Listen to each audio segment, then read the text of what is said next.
ओम नमः सिद्धि।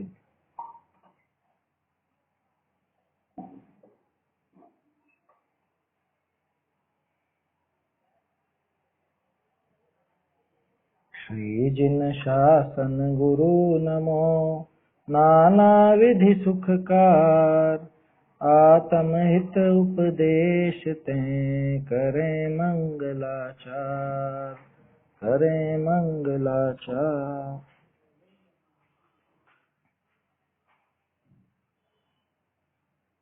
आत्मानुशासन ग्रंथ पर अपनी चर्चा चल रही है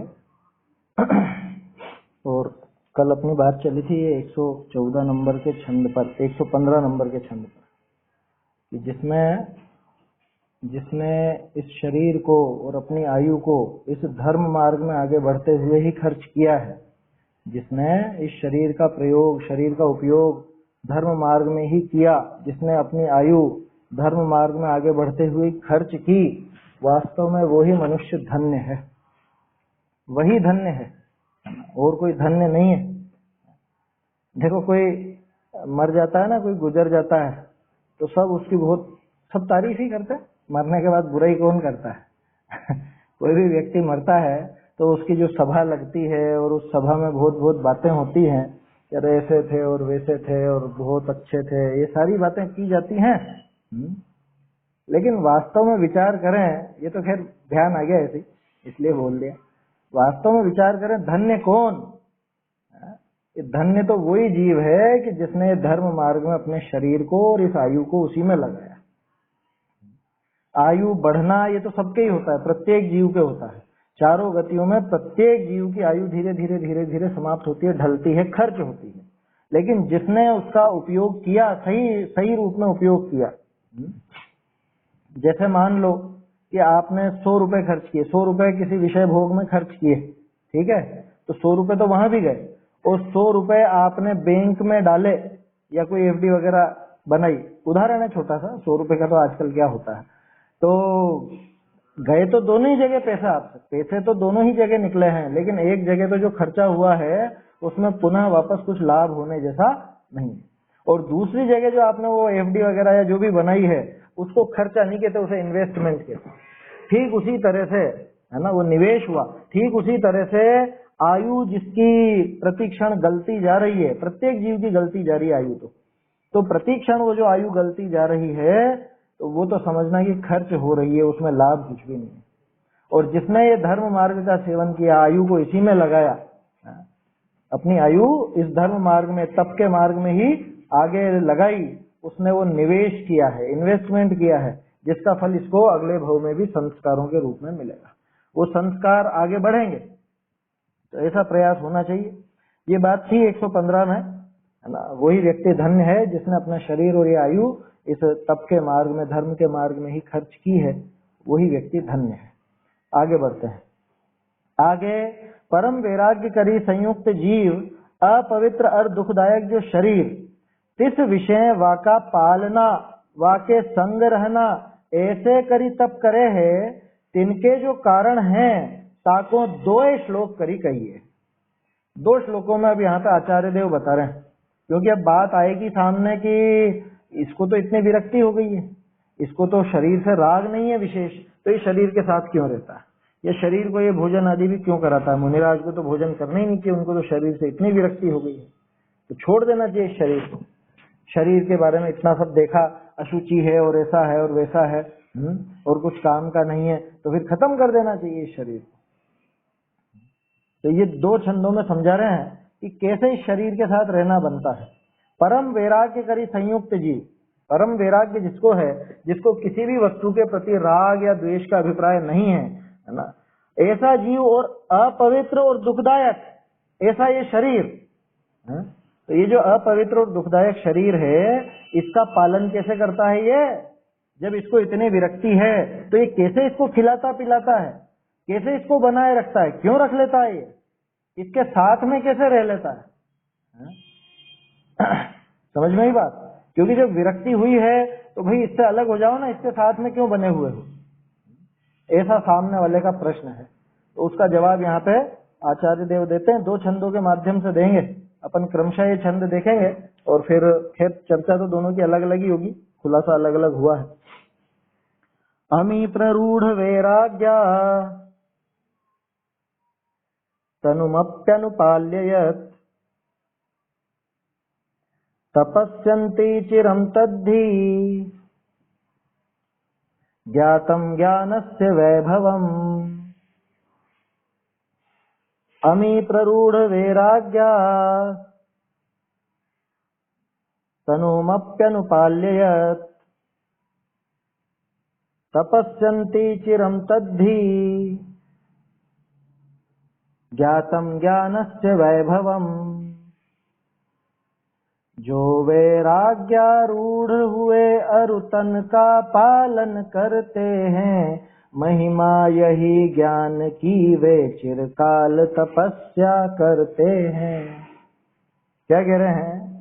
अमी प्ररूढ़ वैराग्या, कि अमी अमी माने ये बहुवचन का प्रयोग, अमी प्ररूढ़ वैराग्या, कि जिनका वैराग्य प्ररूढ़ हो गया, बहुत बढ़ गया है, अत्यधिक वैराग्य वाले जीव भी तनुम अनुपाल्य यत तपस्यन्ति, यत माने जो, कि जो ये तनुम, तनु यानी शरीर, तनु का अनुपाल्य, तनु को यानी शरीर को अनुपालन करते हुए, शरीर को बनाए रखते हुए, इसका पालन करते हुए, इसको साथ में रखते हुए, तपस्यन्ति चिरम, कि लंबे समय तक जो वो तप करते रहते हैं, इस शरीर के साथ इतने समय तक बने रहते हैं और इसका लंबे समय तक पालन करते हैं, तद्धि वो ज्ञातम ज्ञानस्य वैभवम, इससे ज्ञान का वैभव ही जाना जाता है। क्या मतलब? अरे ये ज्ञान का वैभव ही समझना कि अत्यंत विरक्ति होने के बावजूद, है ना, इस शरीर को परम अशुचि, परम दुखदायक ऐसा जानने के बावजूद इस शरीर के साथ बने हुए हैं, लंबे समय तक बने रहते हैं और इसका अनुपालन करते हैं। न सिर्फ बने रहते बल्कि इसका पोषण भी तो करते हैं ना। बोलो मुनिराज आहार करते हैं कि नहीं करते? मुनिराज के आहार भी होता है। साहब ये आहार क्यों करते हैं ये फिर? जब इनके इतना वैराग्य है, शरीर को इतना अशुचि जाना है, अशुचि भावना का निरंतर उसकी भावना भाते हैं, एकत्व अन्यत्व भावना भाते रहते हैं, तो फिर ये शरीर का पालन कैसे कर लेते हैं? तो आचार्य देव कह रहे हैं कि ये ज्ञान का वैभव समझना इस बात को। ये क्या बात हुई? ज्ञान का वैभव इस बात में है कि आप शरीर का पालन कर रहे हो कि नहीं, ये इसका ज्ञान इसको रोकता है शरीर छोड़ने। क्या मतलब? कि अरे जहां अपना प्रयोजन साधना हो तो वहां पे थोड़ा बहुत दूसरे को सहन भी करना पड़ता है, जिससे आपको पूरी तरह से विरक्ति हो गई हो, यानी जिससे आप, विरक्ति की बात छोड़ो, जिससे आप बुरी तरह से चिढ़ते भी हो, तो भी अगर आपका प्रयोजन उसके माध्यम से या उसको रख करके पूरा होना हो तो आप उसको बनाए रखते हो।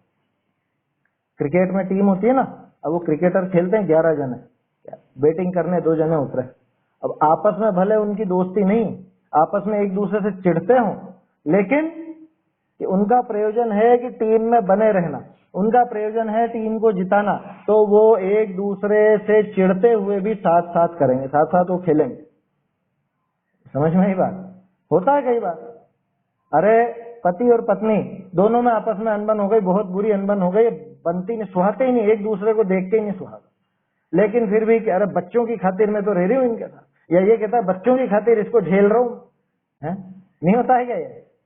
तो ये इतनी विरक्ति, यहाँ तो खैर चिढ़ने की बात है, विरक्ति की बात ही नहीं आई अभी तो, कि इतनी चिढ़, इतना ज्यादा द्वेष होने के बावजूद वो आप साथ साथ कैसे बने हुए हो साहब? कैसे बने हुए साथ साथ?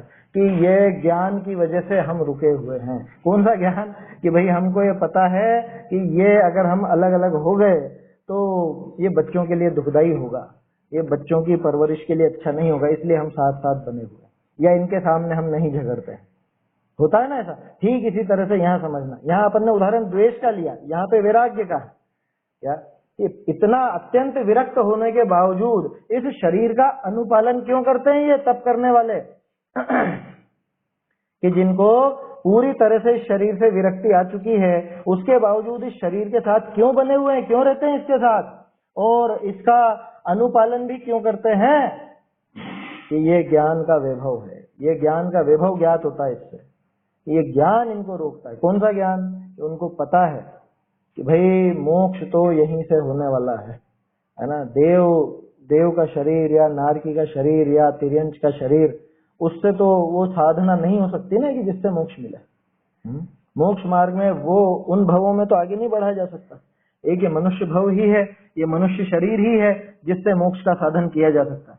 अरे तो आप यूं कहना चाह रहे हो कि मनुष्य शरीर से मोक्ष का साधन होता है? कह रहे भैया मोक्ष का साधन होगा तो ये बाहर में ये शरीर भी होगा। आया समझ में? इस बात को स्वीकार करो। यहाँ ये नहीं कह रहे कि शरीर से साधन हो जाएगा, वो तो जो करेगा उसको होगा। लेकिन बाहरी निमित्त के रूप में, या बाहर निमित्त तो क्या कहें, बाहरी परिस्थिति तो ऐसी बनेगी ना कि मनुष्य होगा तभी मोक्ष जाएगा। कोई हुआ क्या आज तक मनुष्य के अलावा कोई दूसरा मोक्ष चला गया हो? बता दो देव गति से या नरक गति से या तिर्यंच गति से किसी का मोक्ष हुआ हो? अरे मुनिपना तक हो गया हो तो बता दो। वहां तप ही संभव नहीं है। वो तप किसके आधार से होता है? बाहरी तप की बात कर रहे हैं।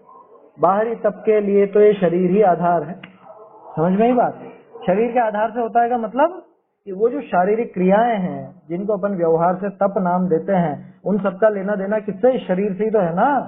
तो इसलिए मुनिराज क्या करते हैं? ले तप बढ़ावन हेत नहीं तन पोषते तजी रसन को। मुनिराज जो भोजन करते हैं, इस शरीर का पालन करते हैं, तो वो किस लिए करते हैं? कि वो तप बढ़ाने के लिए, तप के मार्ग में आगे बढ़ने के लिए ही इसको रूखा सूखा थोड़ा बहुत जो भी है ना, जैसा भी वो अनुद्दिष्ट आहार मिल जाए उस अनुसार इसका पालन कर लेते हैं। हाँ, इसके गुलाम नहीं बनते, लेकिन उस आहार के लिए अपने नियमों को ताक पर नहीं रख देते। उस आहार के लिए ये अपने, समझ लीजिए क्या कहें, 28 मूल गुणों का घात नहीं कर देते, अपनी जो चर्या है उसका घात नहीं कर देते, उद्दिष्ट आहार नहीं ले लेते।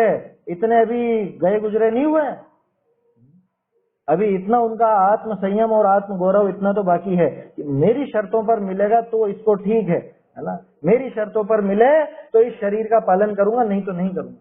जब कोई ऐसी परिस्थिति आन पड़े, कैसी कि अब तो ये शरीर उसी तरह से बचेगा, कौन किस तरह से, कि वो कुछ अभक्ष का या कुछ इस तरह से अपने जिसमें नियम भंग हो इस तरह से बचेगा, तो क्या करेंगे? वो फिर शरीर को बचाएंगे या क्या करेंगे?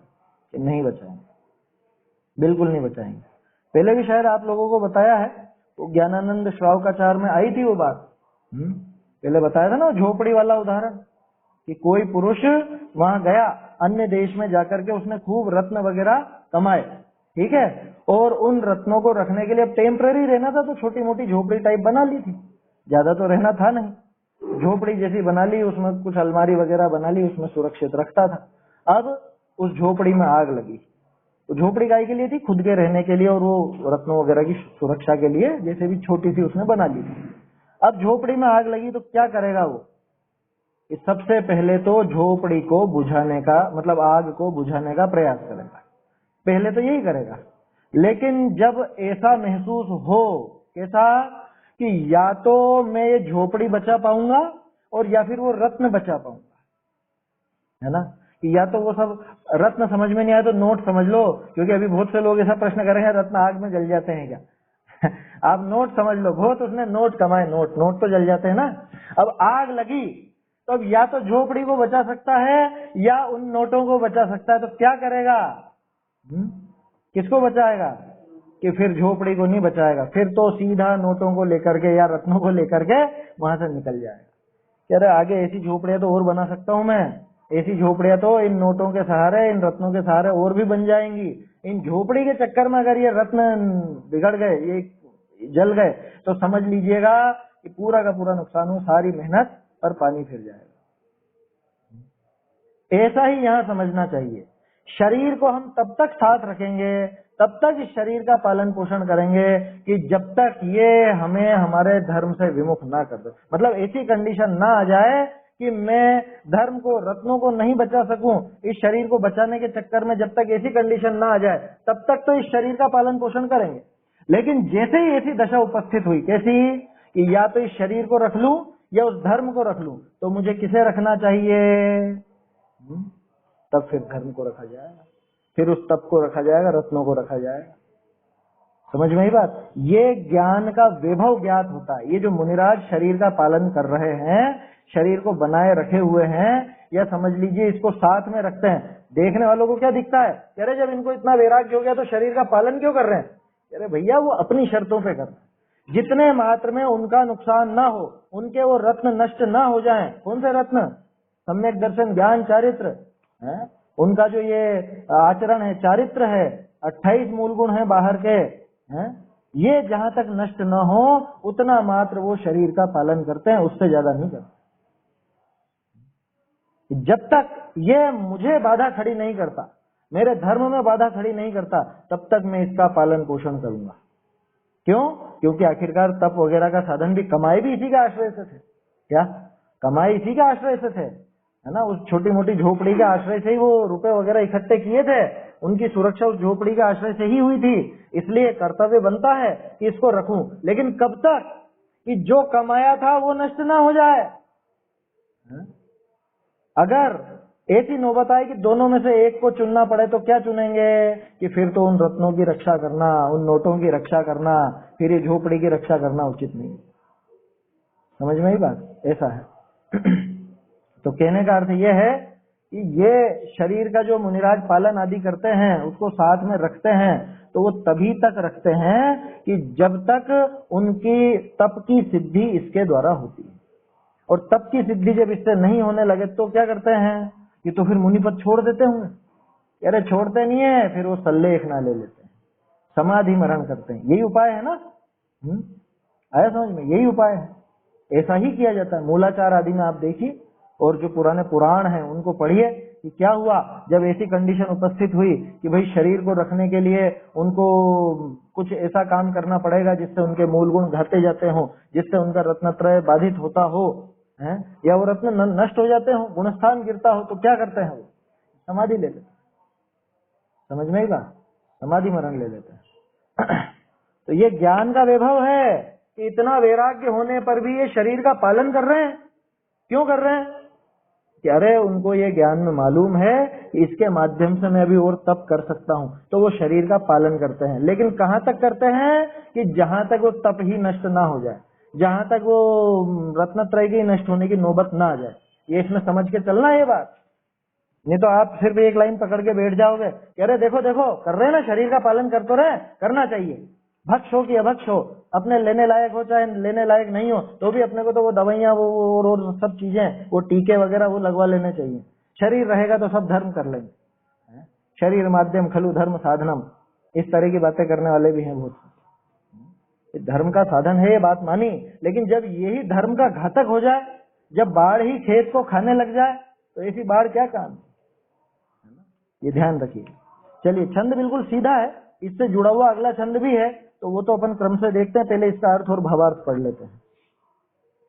ए उत्कृष्ट वैराग्य जिनके पाइये, ऐसे जीव जो शरीर को भी पाली चिरकाल पर्यंत तप करे हैं, सो हम यह ज्ञान को प्रभुत्व जान्यो है। ये हमने ज्ञान का प्रभुत्व जाना। क्या? कि ऐसा इतना उत्कृष्ट वैराग्य होकर के भी वो जीव जो शरीर को पाल करके, शरीर को पालते हैं ऐसा नहीं लिखा, शरीर को पालकर चिरकाल पर्यंत तप करते हैं ऐसा लिखा। माने शरीर का पालन एक शर्त के साथ हो रहा है। कौन सी शर्त? कि ये तप में सहायक होगा तो मैं इसका पालन करूंगा। समझ में ही बात? ये जोड़ी कब तक निभेगी? कि जब तक ये हमारे तप में सहायक बनता रहेगा तब तक ये जोड़ी निभेगी। लेकिन जैसे ही हमारे उस तप को, हमारे उस धर्म को, हमारे रत्नत्रय को नष्ट करने पर आमादा हो जाएगा, या इसको रखने के चक्कर में वो छूटेंगे, तो फिर ये जोड़ी निभने वाली नहीं है, फिर चलने वाली नहीं है। धर्मात्मा जीवों की बात है, बाकी तो मौका परस्त लोगों के बारे में तो क्या कहा जाए। समझ में ही बात? जरा सी प्रतिकूलता आते ही सारे सिद्धांत ताक पर रख दिए जाते हैं। फिर न तो सर्वज्ञता ख्याल आती है, न क्रमबद्ध पर्याय ख्याल आती है, न पुण्य पाप का भरोसा रहता है, न साता असाता वेद नहीं कर्म के उदय का विश्वास रहता है। फिर अरे पहले जान बचा लो, पहले जान बचा लो फिर करना, ये सोचता है। जरा सी प्रतिकूलता में ऐसे विचलित हो जाते हैं। इन चीजों से सीखना चाहिए, है ना? ये छंद का अर्थ तो उल्टा भी किया जा सकता है, उल्टा अर्थ भी किया जा सकता है। बोलो, इतने वैराग्य वाले भी शरीर को रख रहे हैं कि नहीं रख रहे हैं? अरे आगे देखो क्या लिखा है, तपस्यन्ति अनुपाल्य तपस्यन्ति, न कि अनुपालयन्ति। अनुपालन करते हैं ऐसा नहीं लिखा उन्होंने। उन्होंने कहा कि इसका अनुपालन करते हुए तप करते हैं। समझ में ही बात। महापुरुषों के जीवन से हमको प्रेरणा लेनी चाहिए। कह रहे उन्होंने भी तो, अपन तो बहाने क्या बनाते हैं या प्रेरणा लेने की जगह उल्टा काम क्या करते हैं। कह रहे उनके भी तो इतनी रानियां थी, उनके भी तो ऐसे विषय भोग थे। आदिनाथ जी भी तो बर्थडे मना रहे थे, आदिनाथ जी भी तो वहां पे वो नृत्य देख रहे थे, तो हमने हमारी बर्थडे मना लिया, हमने हमारे ऐसे नृत्य गान करने वालों को बुला लिया, तो उसमें क्या हो गया। उन्होंने आगे तप भी किया था, ये बात क्यों भूल जाता है। और आदिनाथ जी 1000 वर्ष तक तप करने खड़े रहे थे, ये पता है। और 13 माह 9 दिन तक आहार नहीं हुआ था, ये भी पता है कि नहीं पता है। कि जिस दिन वो नीलांजना का नृत्य देखा था ना, जिस दिन वो जन्मदिन था, उसी दिन से लगा के 13 महीने 9 दिन तक आहार भी नहीं हुआ था। ये भी साथ लेकर के चलना, अगर वो डांस पार्टी याद आ रही हो तो। क्या समझ में ही बात। असल में हमारी क्या है, प्रवृत्ति इतनी खोटी है कि हमें जिससे हमारे विषयों का या प्रमाद का पोषण करना हो वो चीजें पहले ग्रहण करते हैं। हमारे यहाँ एक कहावत चलती है, थोड़ी सी अच्छी नहीं है बोलने में, फिर भी बोल देता हूँ, थोड़ी चोट लगनी चाहिए। सुअर की नीयत कहाँ होती है, समझ में आएगी बात। अब आगे तो क्या कहूँ, आप समझ जाइए। सुअर की नीयत कहाँ होती है, कहाँ रहती है उसकी दृष्टि, कि वो वही देखेगा, वो विष्टा पर ही देखेगा, उसकी नीयत वही रहती है। क्यों रे ऐसे कैसे बोल रहे हो आप, ऐसे क्या बोलो फिर और क्या बोलो, इसके मन को कचोटती नहीं है जरा सी बात। आचार्य देव तो बहुत यहाँ पे प्रेम से और डांट करके भी हर तरह से समझाते हैं कि भैया हमारी दृष्टि कहाँ है, हम क्या देख रहे हैं। आदिनाथ जी का तप तो नहीं देखते, आदिनाथ जी ने नीलांजना का नृत्य देखा वो देखते हैं, आदिनाथ जी ने जन्मदिन मनाया वो देखते हैं, आदिनाथ जी ने तप किया वो नहीं देखेंगे, उन्होंने वो इतना 6 माह तक तो स्वयं ने उपवास किया वो नहीं देखेंगे, या 7 माह 9 दिन और बाद में भी आहार नहीं मिला वो नहीं देखेंगे। भाई पुराण पुरुष जो होते हैं उनके जीवन से ऊंची प्रेरणाएं लेनी चाहिए। जीवन में जो कोई दूसरे ऐसे काम हो लौकिक, उनकी प्रेरणा मत लो।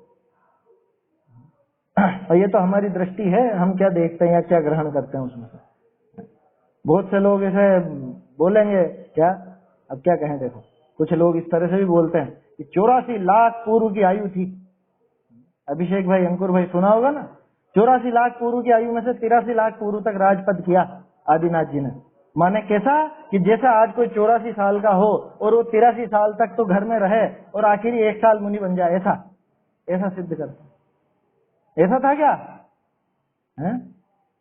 83 और 84 में जो अंतर है ना, वो 83 लाख पूर्व और 84 लाख पूर्व में नहीं है। समझ में ही बात। 1 लाख पूर्व कितना होता है मुदित, 1 पूर्व कितना, 70,56,000 करोड़ वर्ष का 1 पूर्व, और उसमें भी 1 लाख पूर्व। कितनी जीरो लग गई, 5 जीरो तो 1 लाख की होती है, और 70 लाख और फिर 56,000 है, और फिर करोड़ कितनी हो गई, 7 3 15 जीरो हो गई, पूरी 15 जीरो। 70 56 के आगे 15 जीरो, इतने वर्षों का 1 पूर्व होता है। तो ये विचार करना, यहाँ कहने का अर्थ ये है कि ऐसे बहाने नहीं बनाने चाहिए, या प्रमाद का या विषय भोगों का पोषण महापुरुषों की प्रवृत्ति से नहीं करना चाहिए। महापुरुषों ने जो काम किए हों, कह रहे उन्होंने भी 4-4 विवाह कर लिए थे, हैं? अरे उनने विवाह कर लिए थे, उस जमाने में होते थे, और वो सहज रूप से उनके वो काम हो गया तो हो गया। अब उन्होंने बाद में वैराग्य लिया, वो मुनि बनकर के मोक्ष गए, वो चीज क्यों नहीं देखते।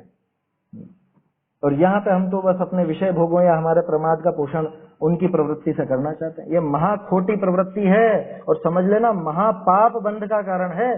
क्यों?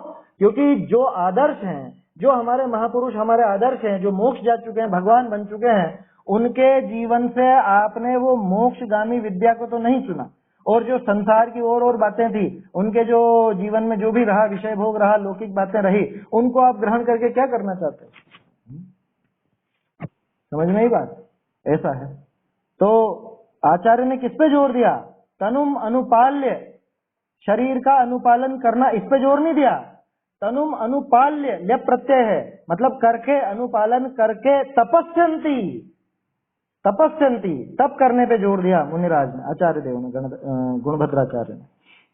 क्या कह रहे हैं? ये ज्ञान का ही प्रभुत्व है कि इतना वैराग्य होने पर भी, इतनी विरक्ति आ जाने के बावजूद, अगर मुनिराज शरीर के साथ दिखते हैं, शरीर का अनुपालन करते हैं, तो इसको ज्ञान का वैभव ही समझो। क्यों कि कायदे से तो ऐसा होता है कि जिससे थोड़ी सी अनबन हो गई हो उसके साथ रहना पुसाता नहीं है, उसके साथ रहते नहीं है, लेकिन मुनिराज तो भी इसके साथ बने हुए हैं। क्यों?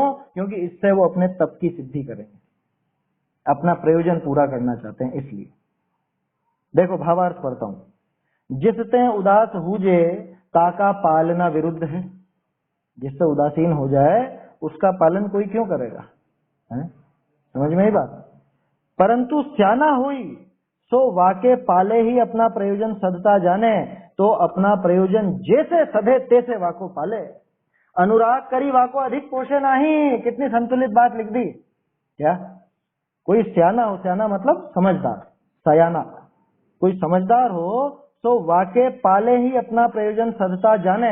अब उसको ये पता चल जाए कि इसके रहते हुए अपना प्रयोजन सधेगा कि भाई अभी छोड़ने को तो मैं ये मनुष्य देह यहीं पे छोड़ दूं, इसको भोजन पानी देना भी बंद कर दूं, इसका अनुपालन करना भी रोक दूं, लेकिन मोक्ष की सिद्धि तो मुझे तप से ही होनी है, और वो तप आदि का मार्ग इससे सध जाता है ना। सम्यक दर्शन, सम्यक ज्ञान, सम्यक चारित्र आदि इससे मैं साध सकता हूँ।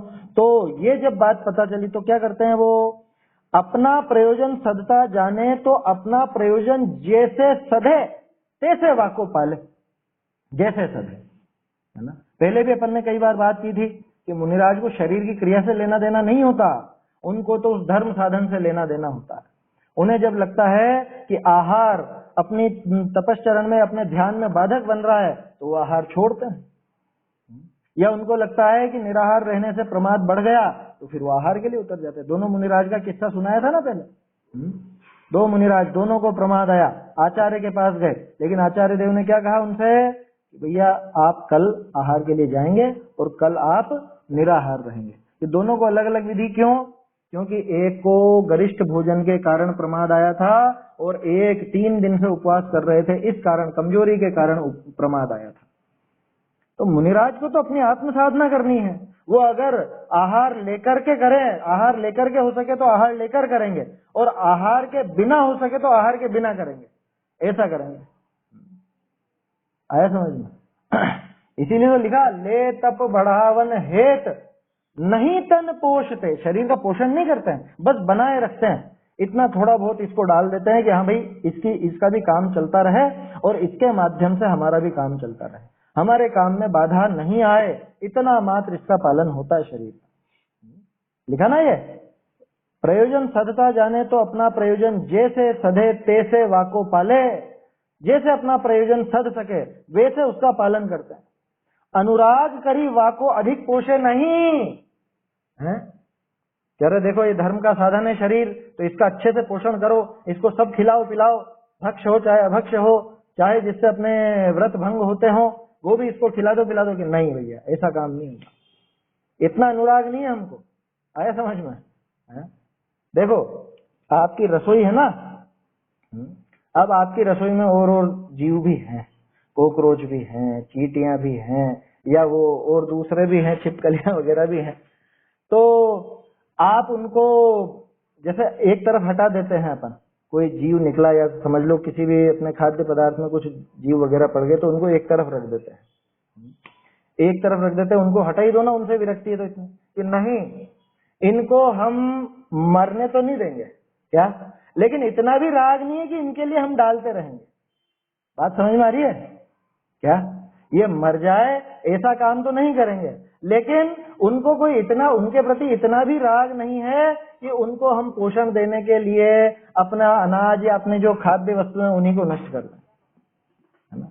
उदाहरण थोड़ा सा उल्टा लेकर के चलें अपन। यहाँ तो जिससे काम सधता उसकी बात थी, उनसे काम वाम कुछ नहीं सधता, लेकिन बात इतनी थी कि भाई इतना भी अनुराग नहीं है, है ना। इतना तो है कि हम उनको बाहर कर देंगे या उनके लायक थोड़ा बहुत सामग्री उनको रख देंगे, तो जितनी आयु होगी उतना वो खा करके जी लेंगे, सो जी लेंगे। ये ठीक है तो पाल ही लो साहब इनको, कि नहीं इतना भी राग नहीं है कि हम उनको हमारे पास में ही रखें या और बढ़ावा देवें, ऐसा भी राग नहीं, ऐसा समझना। तो क्या कहा, जैसे सधे तैसे वाको पाले। जैसे सधे, क्या चीज सधे? शरीर जैसे सधे वैसे नहीं, अपना प्रयोजन जैसे सधे वैसे उस शरीर को पालते हैं। अनुराग करी वाको अधिक पोषे नहीं, अनुराग से उसको ज्यादा पोषण नहीं करते। सो महामुनि शरीर ते उदास भय हैं ना, महामुनिराज शरीर से उदासीन हो गए, परम वैरागी हो गए। परंतु इनके ऐसा ज्ञान है, कैसा कि जो मनुष्य शरीर रहे तप हो है, मनुष्य शरीर ये रहेगा तो तप होगा, इसके बिना तप नहीं हो सकता। देव शरीर, तिर्यंत शरीर या नरक शरीर में तो तप नहीं हो सकता। तो क्या करें फिर?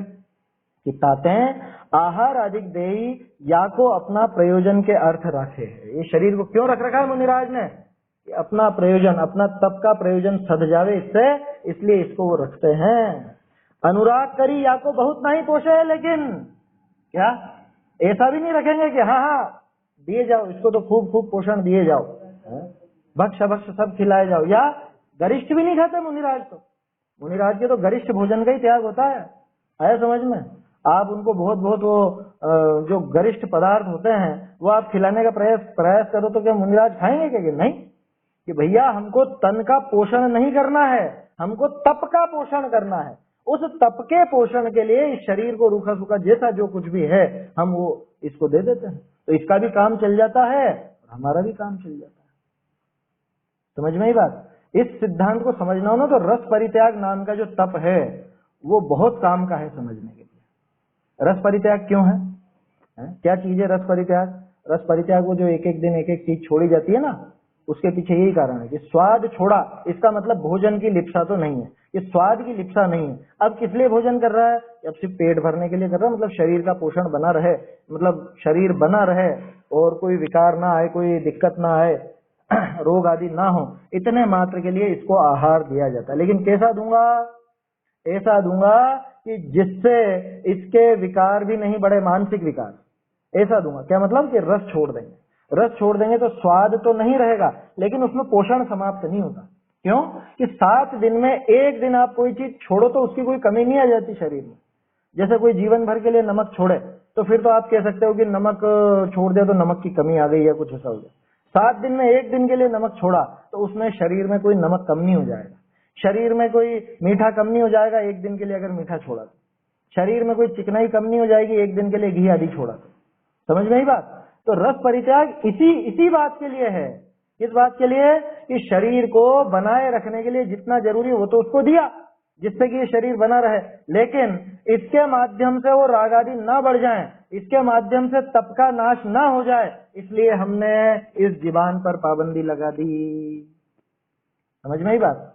माने पेट भरने के लिए खाता है, वो जीवान के लिए स्वाद लेने के लिए नहीं खाता, तो उससे उसकी तप की सिद्धि होती है। और मुनिराज तो इस मामले में बहुत आगे होते हैं।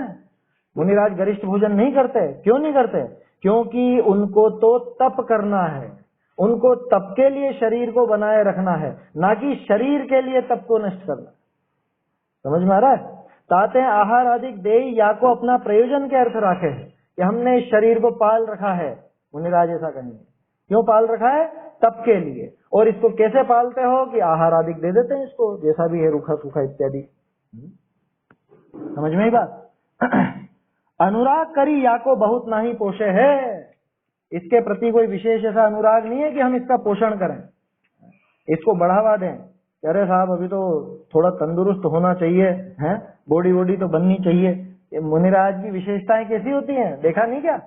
मुनिराज को कैसे कैसे नाम आते हैं अपने ग्रंथों में, शास्त्रों में।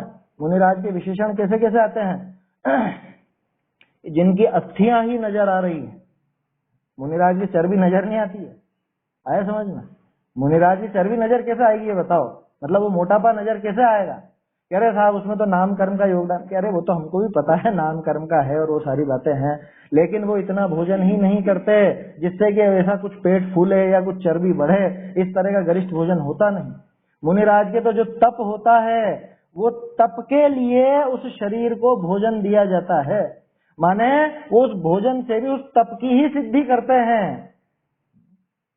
शरीर के लिए तो भोजन की बात है नहीं कि शरीर बढ़ाने के लिए, शरीर बनाए रखने के लिए वो करते हैं। कैसे कैसे विशेषण आते हैं मुनिराज के। हड्डियां निकल रही हैं कि चर्म मात्र जिन पर चढ़ी हुई है, ऐसे ऐसे मुनिराज के शरीर का वर्णन आता है शास्त्रों में, पुराणों में। पढ़िए कभी आप, नाम आते हैं इस तरह के।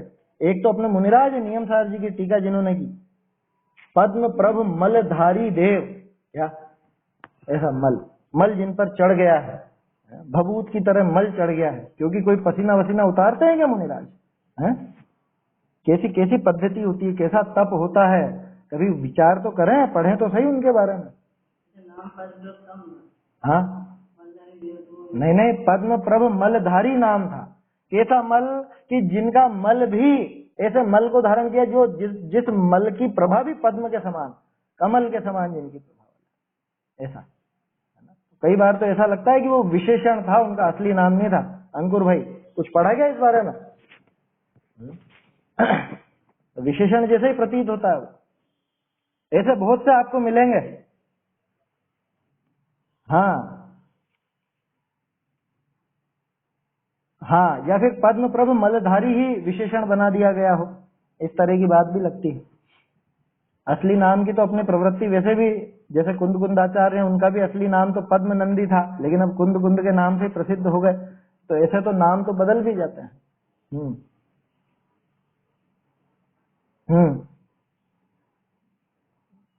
हाँ, देह मात्र जिनका परिग्रह है, क्या एक ही परिग्रह बचा, देह मात्र परिग्रह। हाँ, ये खास विशेषण है, उसमें ध्यान देने लायक। इंद्री, अरे इसको उसमें उतारा है उन्होंने, पंच इंद्री का विस्तार नहीं जिसमें वह देह ही परिग्रह है। अभय जी भाई साहब का भजन है बहुत सुंदर। कौन सा है वो? वस्त्र का निर्ग्रंथों का मार्ग, निर्ग्रंथों का मार्ग हमको प्राणों से भी प्यारा है, उस भजन में है, बहुत सुंदर। हाँ, मतलब कम से कम उन्होंने नीनी करके भी 20-30 जगह पे ऐसे शब्दों का प्रयोग किया है, और ज्यादा ही, मैं तो कम बता रहा हूँ, और ज्यादा जगह पे आपको ऐसा मिलेगा। पद्म प्रभ मलधारी देव की टीका परम अध्यात्म रस से भरी हुई, नियम सार जी की टीका। वैसे विशेषण भी दूसरे ग्रंथों में बहुत कम दिखेंगे। खैर, ये तो अभी जो मुनिराज उनकी बात है, अपन तो पुराण में भी वर्णन पढ़े हैं, तो मुनिराजों के बारे में ऐसा ऐसा वर्णन आता है कि शरीर बिल्कुल ऐसा क्षीण काय हो गया था, है ना, क्षीण काय और क्षीण कषाय, ऐसा ऐसे नाम आते हैं कि मुनिराज की काय और कषाय ये दोनों क्षीणता को प्राप्त है, ऐसा। तो शरीर भी क्षीण हो रहा है। क्यों शरीर क्यों क्षीण हो रहा है? कि शरीर को पोषण दे कहां रहे, वो शरीर को बस बनाए रखा है, इतना बनाए रखा है कि ये बढ़ भी ना पाए और खत्म भी ना हो पाए। खत्म तो जैसे आयु समाप्त होगी तो होगा ही सही, लेकिन भोजन के अभाव में या समझ लीजिए जो भी इसकी पद्धतियां हैं उनके अभाव में इसका नाश भी ना हो और हमारा तप वगैरह भी इससे बढ़ता रहे। ऐसी चतुराई से मुनिराज इस शरीर को साथ में रखते हैं। तो बोलो ये ज्ञान का वैभव नहीं है तो क्या है?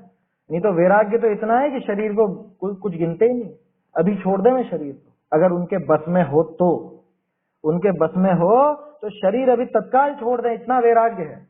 लेकिन इस शरीर को बनाए रखा है उस तप की सिद्धि के लिए, तो इस मुनिराज को किसने रोका?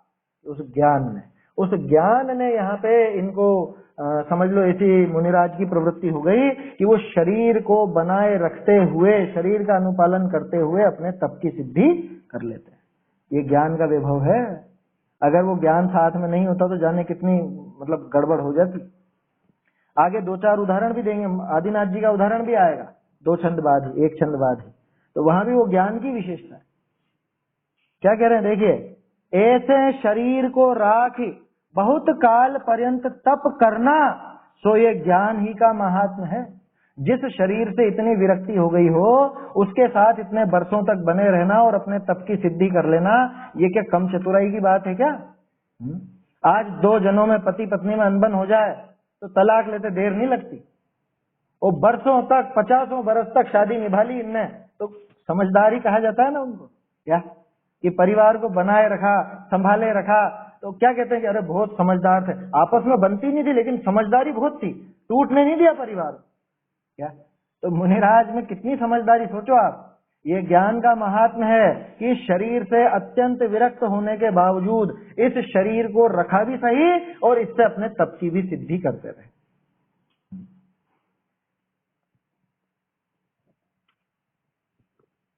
हाँ हाँ हाँ हाँ, वो ज्ञान और वैराग्य ये रेल की पटरी की तरह है, दोनों के दोनों। ये 10 किलोमीटर बढ़ेगा तो ये भी बढ़ेगा 10 किलोमीटर, ऐसा है। उसके बिना ट्रेन नहीं चल पाएगी। ट्रेन अगर चलानी है आपको बाकायदा, तो दोनों पटरियों की लंबाई बराबर चाहिए, ऐसा। तो मोक्ष मार्ग की जो ये रेल है, ट्रेन है, ये ट्रेन इसी पटरी पर चलेगी, ज्ञान और वैराग्य की पटरी पर। ये वैराग्य, शरीर से इतना वैराग्य कि अभी छोड़ दें, लेकिन वो साथ में वो ज्ञान भी बैठा हुआ है कि भैया इससे अपना काम निकाल लो। क्या ये तो जब तक रहेगा तब तक रहेगा, अपने हाथ में है नहीं छोड़ने का। आयु जब तक है तब तक ये शरीर और आप, इन दोनों का जोड़ा बना रहेगा। आया समझ में? लेकिन अब क्या करें, जब तक है तब तक तो ही सही, तो बैठे रहे मुंह बिगाड़ करके कि नहीं अपना काम निकाल लो ना। अपना जो रत्नत्रय का कार्य है वो बना लो इससे। देखो, ज्ञान न होई तो अति उग्रता करी शरीर का नाश करे, पीछे देवादिक पर्याय पावे तहां संयम का अभाव होई, सो ज्ञानी ऐसे नाही करे है। कितनी बढ़िया बात कह दी। अगर ज्ञान नहीं हो ना किसी में, मुझे तो तप करके सुखा दूंगा, तप करके सुखा दूंगा शरीर को सुखा डालूंगा, खत्म कर दूंगा तप कर करके। कह रहे भैया यहाँ पे खत्म कर लेगा फिर क्या होगा? मोक्ष जा रहा है क्या? अभी मोक्ष तो नहीं जा रहा, तो फिर देवगति में पहुंच गया। अब बताओ देवगति में क्या तप कर लेगा? वहां क्या रत्नत्रय की आराधना कर लेगा? कि वहां कुछ भी नहीं कर पाएगा ये। और थोड़े समय में तो चूंकि शरीर की क्रिया पे ही दृष्टि थी ना, तो वहां वो शरीर की क्रियाएं, विषय भोग, उनमें लग करके रहा सहा सम्यक दर्शन भी धूल हो जाएगा, खत्म हो जाएगा। इसको कहा महादुख संकट निकट है।